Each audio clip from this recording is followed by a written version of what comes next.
I'm William Hansard. I'm the Social Media and Education Director at the Theodore Roosevelt Center, which is a digital library. I'm going to tell you just a little bit about what we do in my presentation as well. I also want to say I really appreciated the presentation from the Hermitage. I'm so glad that we started with Andrew Jackson and then moved on to Theodore Roosevelt, because Jackson was one of TR's influences in terms of being really decisive as a president. And so I think that's going to be kind of a fun transition to keep in mind. So let me get my presentation up here for you. And let me get my own presenter view back. All right, are y'all still all seeing the main presentation and not the presenter view? Yep, looks good. Okay, great. Just needed to be sure on that. So today we're going to talk about courage, honesty, and common sense, which is a theme that runs through a lot of Theodore Roosevelt's speeches when he's talking about the kind of character that he believes good people and good leaders have. And again, I wanted to tell you all a little bit about the place I'm from. The Theodore Roosevelt Center is a digital repository where we are making available digitized versions of correspondence, photographs, all kinds of documents from all of the different institutions that hold TR's papers, from the Smithsonian, the Library of Congress, Harvard, et cetera, et cetera. So if you'll visit us at theodorerooseveltcenter.org, we hope that'll be a one-stop shop for you, anything TR related. We've got a lot of great materials. And you'll also see from our screenshot there that we've got our 17th annual Theodore Roosevelt Symposium just around the corner in September. There are virtual attendance options for that, so we hope you'll consider joining us for that as well. So today I want to use a lot of quotes. I want to use quotes to sort of tell this story. I believe the sources can speak for themselves in many cases. So I want to open with this quote here, that in any moment of decision, the best thing you can do is the right thing, the next best thing is the wrong thing, and the worst thing you can do is nothing. Now, this is a very popular quote that you'll hear a lot, and TR never said it. The picture that we've used here was actually with one book. One. I'm sorry? What was that? Oh, sorry about that. I think that was a mistake. Go ahead. Yes. Anyway, so this is a quote that is spurious. It's attributed to TR, but we have no direct evidence to suggest it. The picture I used there was actually a famous TR impersonator, Joe Wiegand. Jump back there for a second. You can see I kind of tricked you a little bit, put some film grain on it there. So that to be said, these sources can speak for themselves, but we also need to investigate these sources thoroughly. Some of our most popular reference requests we get are verifying the many, many quotes attributed to TR. So the first thing I want to talk about is TR's philosophy of the presidency, of what it means to be the president and how the president should make decisions. And in his autobiography, he stated that, and if you'll pardon me, I'm probably going to slip into a little bit of a TR impression. It just sort of comes naturally when you start to read these words so often. TR said, "I declined to adopt the view that what was imperatively necessary for the nation could not be done by the president unless he could find some specific authorization to do it. My belief was that it was not only his right, but his duty to do anything that the needs of the nation demanded, unless such action was forbidden by the Constitution or by the laws. Under this interpretation of executive power, I did and caused to be done many things not previously done by the president and the heads of the departments. I did not usurp power, but I did greatly broaden the use of executive power." Right, so in a way, he's following to some extent in the footsteps of Jackson and certainly Abraham Lincoln, who was his main role model. He's somebody who believes the president should do whatever the president can do. And if it's not expressly forbidden, the president can do it. And this is something that we will see in many, many decisions that TR will make throughout his presidency and in the other offices he holds. If he's not told he can't do it, he will find a way to do it. Now, in terms of character, the character of a president and the character of anyone that he believes is good. He said in a speech in 1902, a Labor Day speech, character, which makes a man a good citizen in private life, which makes him fit to do his share of the work of the state in public life.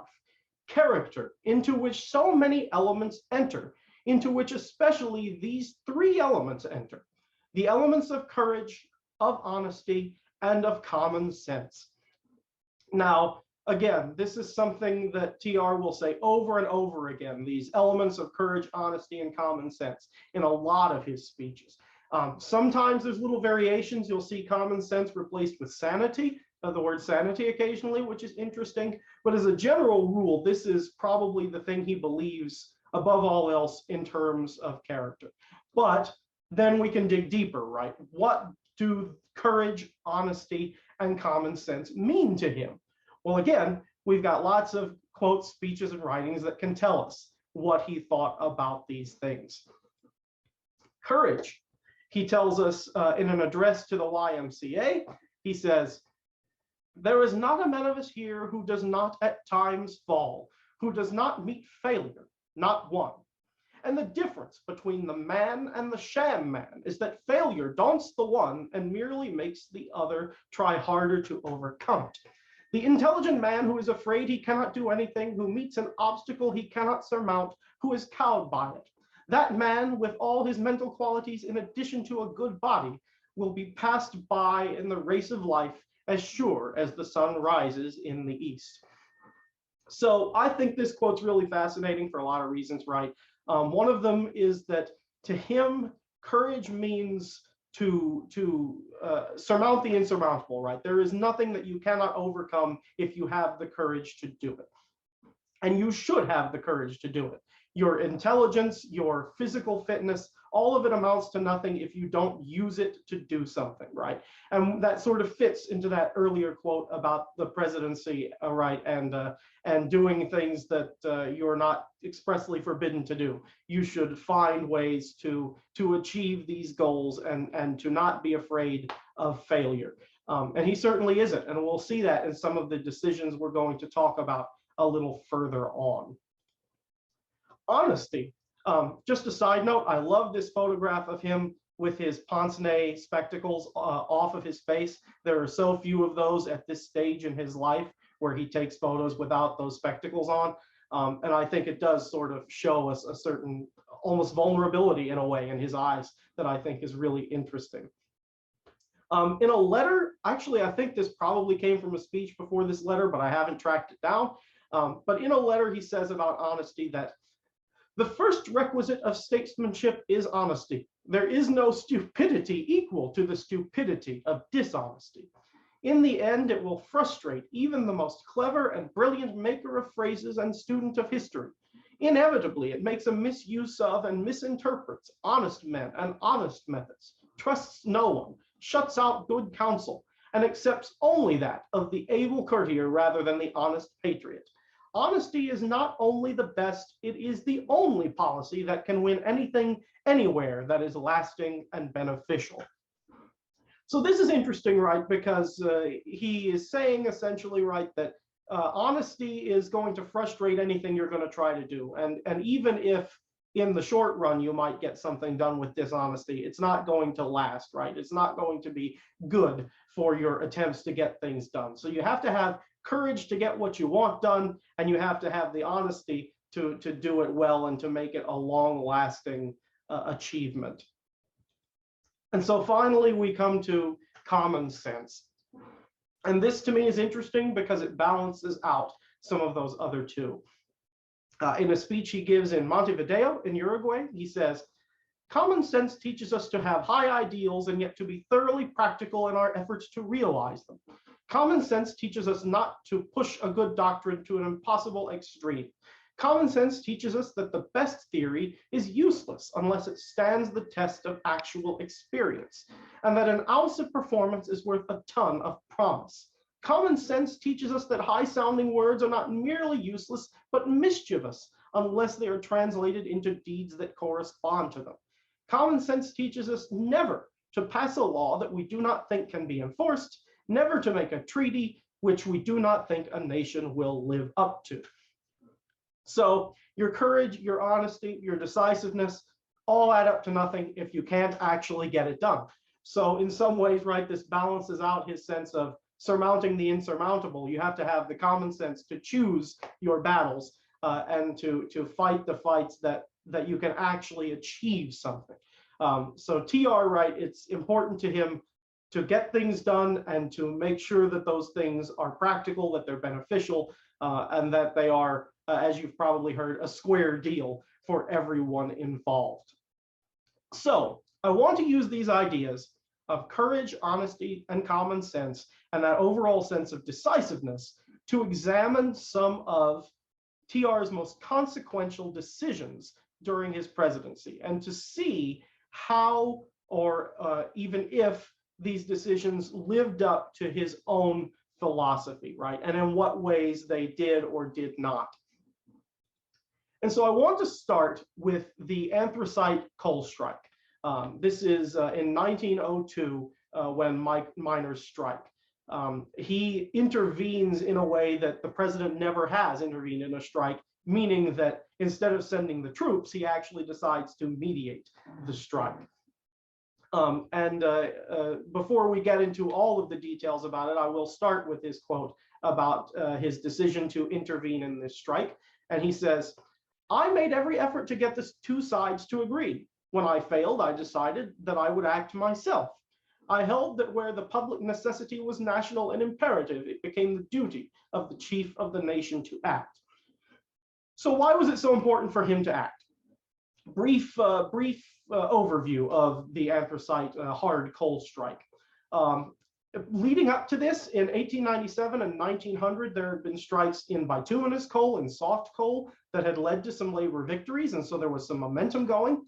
And John Mitchell, the president of the United Mine Workers, wants union recognition in the anthracite coal industry. And the mine operators absolutely refuse any concessions, not even just recognition, but reduction of hours and days, safer conditions, etc. And in particular, George Baer, the president of the Philadelphia and Reading Railroad, refuses any kind of concession. So in May of 1902, the miners will walk out. They will just completely walk out of the job. And on June 2nd, the maintenance workers will join them. So the coal industry, the anthracite coal industry, absolutely comes to a halt, which is a problem for a lot of reasons, the most important of which is that it's the coal that people are using to heat their homes. Not a problem yet in June, but it will become one in the coming months. And make no mistake, this is a massive strike. 150,000 people nearly will strike. Almost 30,000 will leave the region. Almost 10,000 will return to Europe. So this is a huge, huge reduction of the workforce. And not having that coal will be a problem. On June 8th, TR assigns his commissioner of labor to investigate, but his attorney general, Philander C. Knox, will tell him that he has no legal grounds on which to intervene. There is no precedent, there is no framework allowing him to do this. But as we've seen, he said, if there isn't anything forbidding me to do it, then I can do it. So this strike will go on for months and months. He will get more sort of anxious about resolving it. And finally, in October, TR will call a meeting of representatives from the unions, from non-union workers, from the mine operators, from other businesses. And the mine operators, again, they just flat out refuse to participate. The union members are grateful. They're happy to participate in this meeting, but the mine operators won't be involved. And TR actually says in a letter, "I have tried and I have failed." And so at first he sort of gives up. And then a little later in October, J.P. Morgan will get involved, as will the Secretary of War, Elihu Root, and the two of them together will devise a compromise.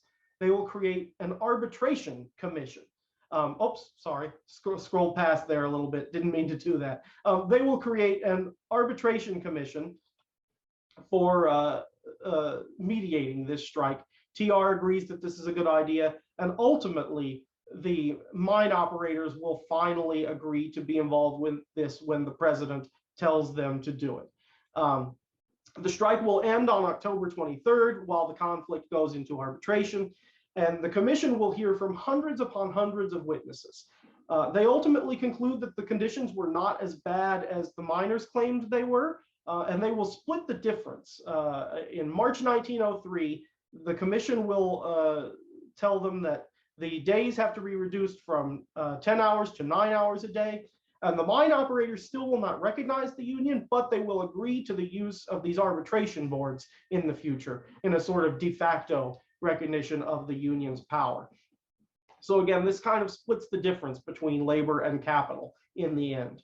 Some of the consequences is that membership in unions will rise. Unions see this as a victory, and moderate unionism of this type will make gains over some of the more radical socialism and extremism, outright anarchism movements that are happening at the time. Moderate unions will make gains. And this will set the tone for progressive reforms over labor and capital. This makes it about public interest above all else, and the government as a sort of representative and a mediator rather than a flat out strike breaker, sending the troops and what have you to break this. So I want to now break us out into breakout rooms into small groups. And I want you to take, let's say about 5 minutes or so to discuss how you feel this fits his philosophy, or if it doesn't, and how this sort of lines up with that courage, honesty, and common sense. Therese, you will be able to help with this, right?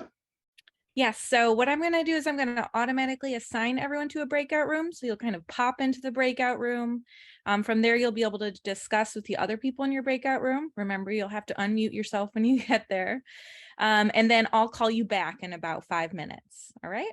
Anyone would like to volunteer either in the text chat, or if you'd like to unmute yourself and speak, I'd like to know what you think, how his intervention, TR's intervention in the Anthracite Coal Strike fits with his philosophy of decision making.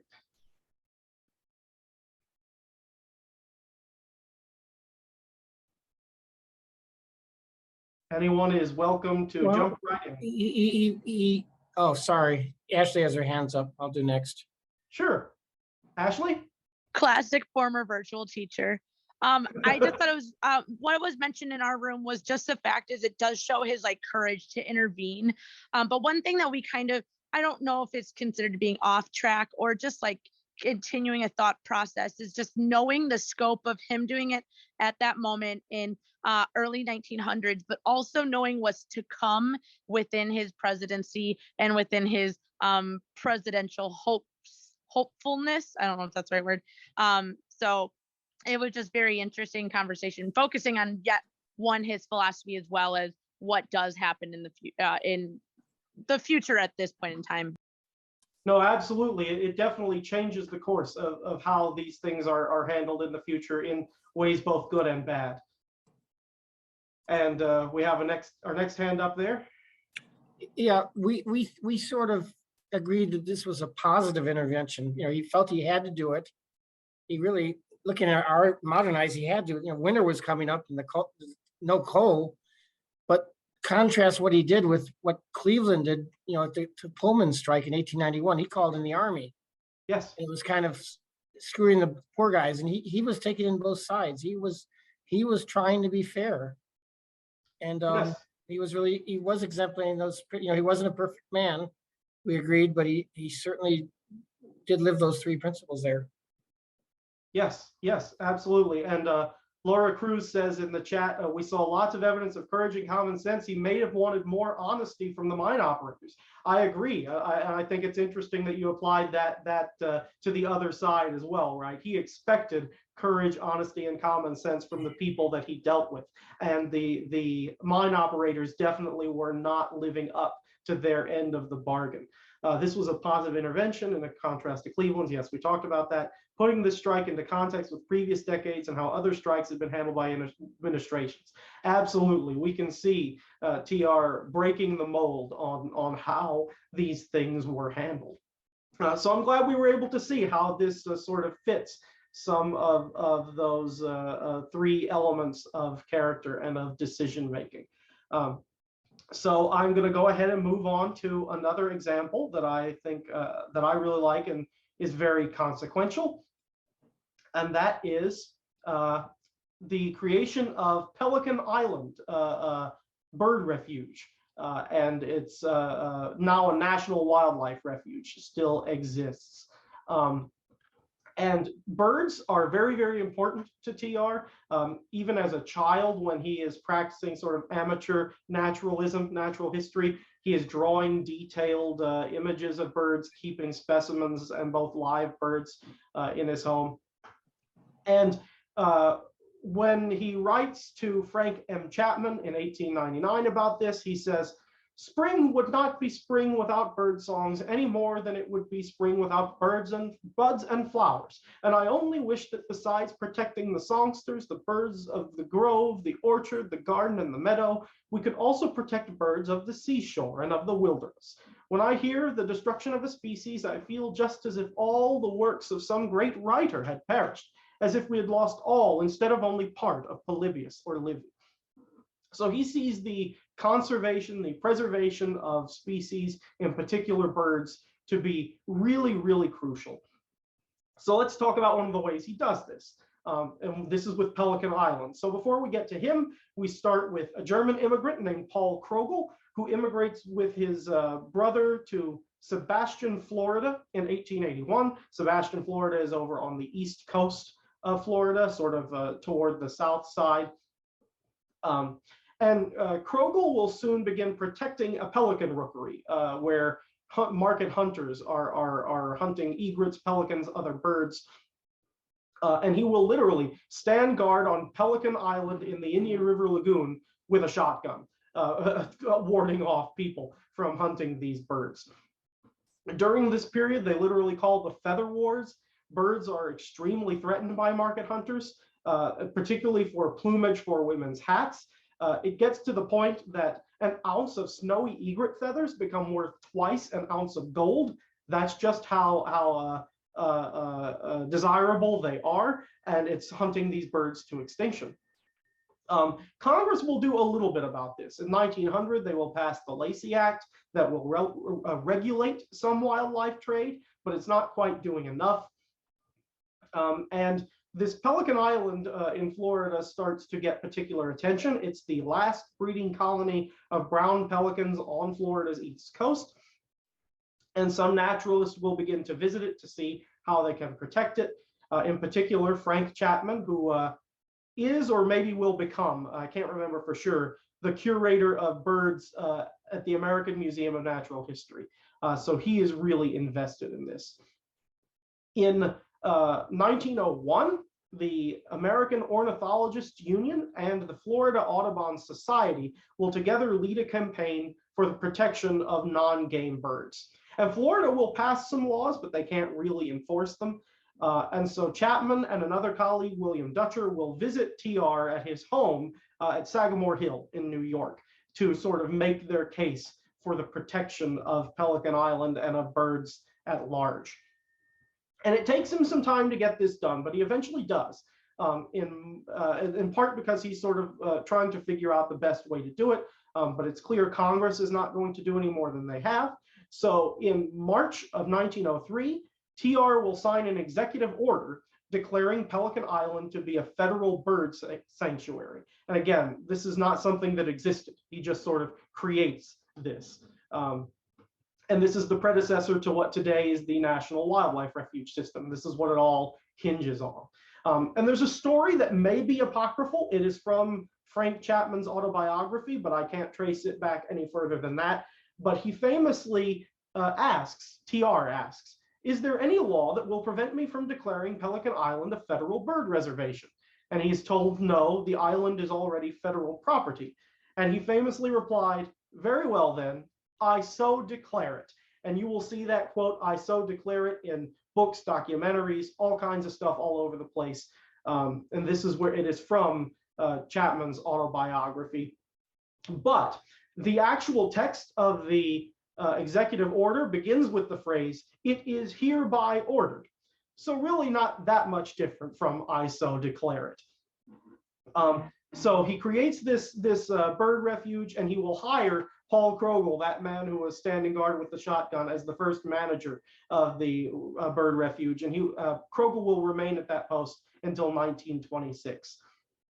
Now, there is a fair amount of backlash among some for this decision, primarily because TR was ruling by executive order rather than legislation. And this is not, this is far from the only executive order TR had signed.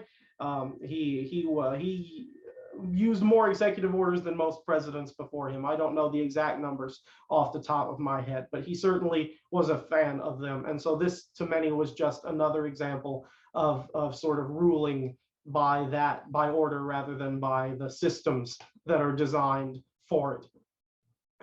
So again, we're going to hop into these breakout rooms, and we will take about 5 minutes to discuss how this fits or does not fit, and how everyone involved falls into these categories of courage, honesty, and common sense. Therese, I am ready when you are. All right, look for your invite to your breakout room and go ahead and accept it. All right, everybody should be back. Very good, thank you again. All right, so just like last time, if you want to raise your hand and speak out loud, or type in the chat any thoughts that you have on how this fits with the themes.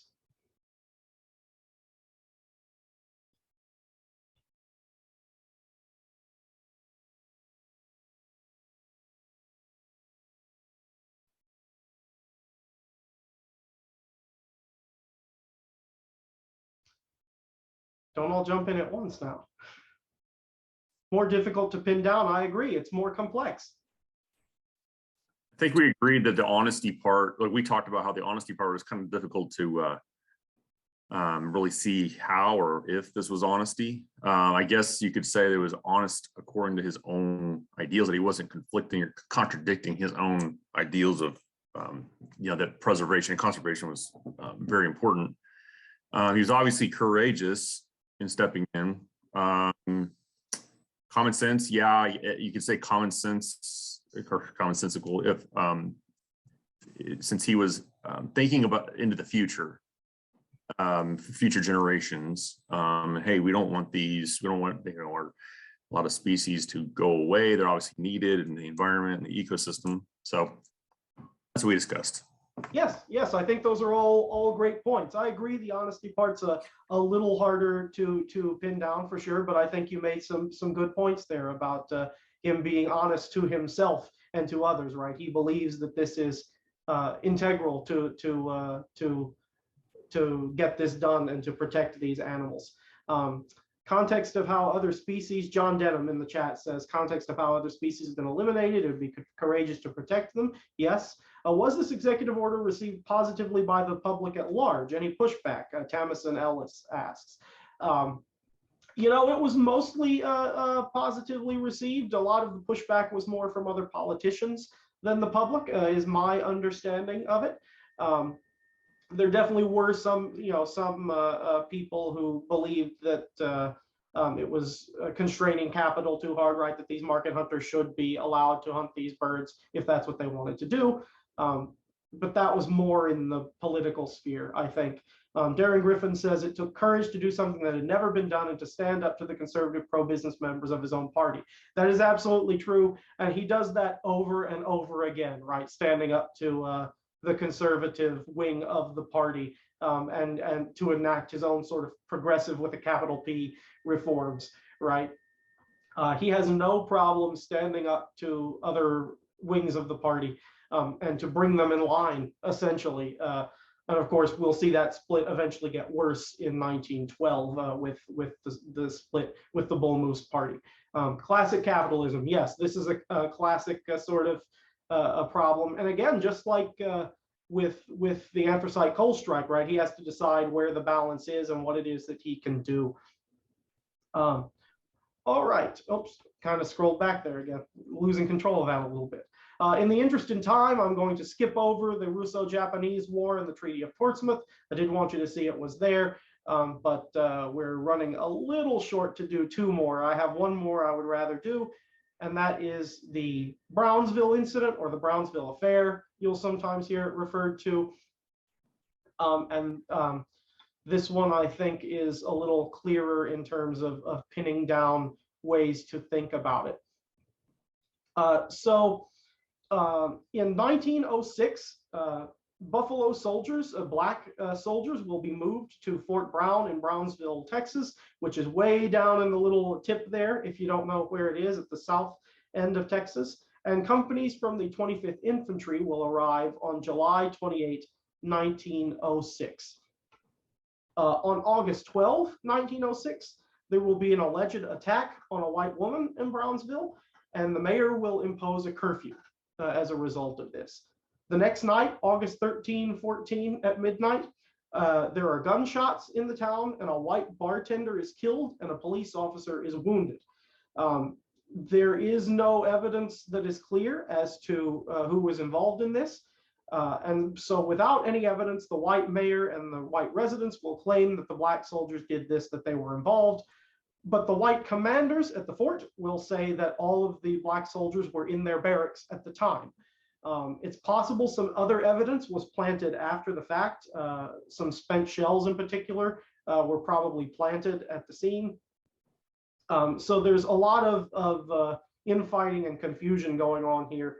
And the soldiers, the black soldiers, cannot or will not name any of their own who are involved. They are all silent. The local county court is unable to indict anyone due to a lack of direct evidence, but the complaints will continue. And so there's sort of this ongoing tension, and the federal government will investigate, but again, it's sort of obscured. And so finally, on November 5th, 1906, TR will order 167 black troops dishonorably discharged without a trial for their conspiracy of silence. He decides if they will not speak, they are all equally guilty. Many of these soldiers had served for a long time. Some had lost pensions that they had nearly earned, were about to get. One of these men had even served in Cuba with TR during the Spanish-American War.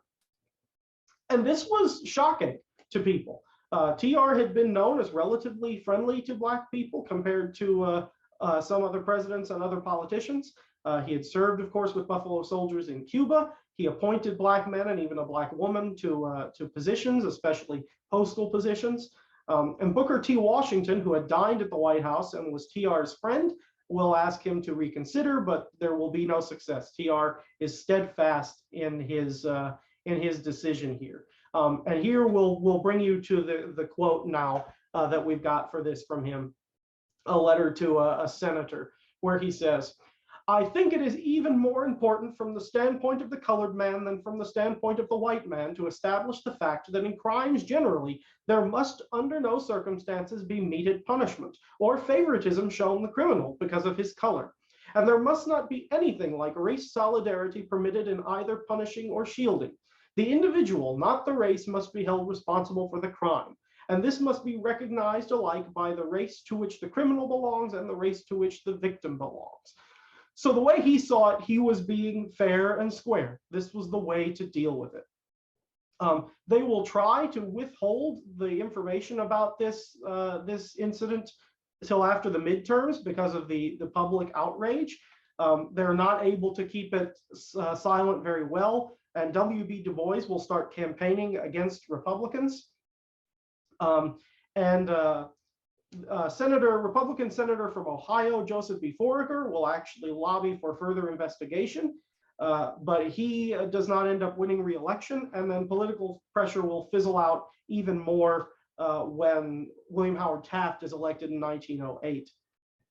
And so Roosevelt is no longer around in that way to be sort of fought against. But in 1909, a court of military inquiry will quietly re-examine the case. They will interview about half of those who were discharged. Only 14 are given permission to re-enlist, and only 11 will choose to. And this sort of becomes the end of it until 1972, when Richard Nixon will pardon all of the soldiers involved and award honorable discharges, thanks to research by an author, John D. Weaver, who sort of proves the black soldiers' innocence. So again, one more time, we're going to jump into the breakout rooms and talk about how courage, honesty, and common sense sort of fits all of the parties involved in this decision. Teresa, I'm ready when you are. All right, you should have your invite. Go ahead and accept it, and we'll see you back here in 5 minutes. All right, everyone should be back. Very good. Thank you again, Teresa. I really appreciate that. All right. So again, just like the past 2 times, anyone who would like to volunteer to tell me what you thought about how this fits our themes, I am looking forward to hearing your thoughts. Don't mind me jumping in. Oh, go ahead. I've been talking a lot. Oh, no, that's fine. I just was going to start off from what I did catch of my group's discussion. We all pretty much unanimously agreed this was definitely a low point for Roosevelt. I remember I heard someone talking about that. I think he was really just they thought he was really just trying to preserve the order, rather than like stand up for what was right, and what he had even shown in the past he had stood up for. Yes, that definitely is a way to look at it for sure. Also in the chat here, Rebecca Tinsman says he could have done better, but it's difficult to measure accurately when today's standard is so very different from standards back then. That's true. Presentism and sort of imposing these modern frameworks on the past can be difficult. That's in part why I've used these very direct quotes from him to sort of get into his head about the way he thought about it as much as we possibly can. I know that sort of in the end can be a little bit of a futile exercise because we're still thinking with our own modern mindsets. But the goal is to try to get into the heads of those people as much as we can. So yes, most scholars, of course, will agree that this was a stain on his presidency. Not everyone does, but he certainly didn't seem to live up to the courage part of things. We see these other incidents, John Denham says, in him reacting in a progressive way. And here's an incident where he's just fitting the stereotype of the time. I don't think that's an unfair assessment. I think that's definitely a way to look at it. And I agree, I believe it was Adam that said in terms of preserving order, right? Certainly that's something he was trying to do. And that's what he says in that quote, right? That he was attempting to be fair in the way he thought fairness came. Darren Griffin says, TR showed a lack of spine and a lack of honesty in the case. He brought into stereotypes that Black people lied and tried to protect one another and punished people unfairly. The town framed the Blacks to bring white soldiers back who could patronize their segregated businesses. Again, those are all absolutely fair ways of thinking about it. This certainly doesn't seem to live up to those standards in the same way some of his other interventions do. But again, we can sort of look at the way that he was thinking about it. We are running right up to the end here. So I would like to now all thank you for being here. Thank you for participating. I've really enjoyed speaking with you all and getting your thoughts. I want to encourage you to visit us at TheodoreRooseveltCenter.org. Again, we actually just crossed a threshold of over 75,000 items that are published on our website of all kinds. Correspondence, photographs, political cartoons, stereographs, all kinds of things that can help you not just with TR, but with the Gilded Age and Progressive Era as a whole. So we want that to be a one-stop shop for you. You can also follow us on Facebook and on Twitter. We've got posts go up every single day, and we have a blog post that I write every single Monday on sort of fun and interesting topics that I find. Thank you for everyone in the chat. Thank you for your thoughts there. I think he was a man of his time, and the attitudes influenced him. He probably thought he was doing the right thing. I certainly can see that thoughts as well. I think that's a fair way to think about it. So also, in addition to following us, Facebook, Twitter, all that, feel free to reach out to me with that contact info for anything you might need. I am here to help you. So with that, I will pass things back off to Mark. Thank you all very much. Thank you, William. Great presentation. And I want to thank the teachers too for interacting in the breakout rooms. That's part of what we want you to do the entire 3 days is participate, interact. I think you'll get more out of the conference.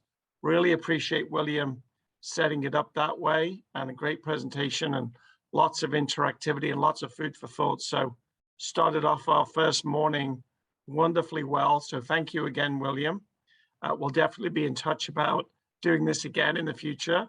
So wonderful resources. One of the things we really try to encourage throughout the 3 days is to show you the variety of resources that are there from the variety of presidential sites, not just presidential libraries, which of course is who I work for, but presidential sites across the country and not just the National Archives site. So Theodore Roosevelt Center is a great resource, wonderful digital materials. It's not one that as many people know about maybe, and has an opportunity for you to learn more about that. So thank you, William, for great presentation and showcasing the resources you have available.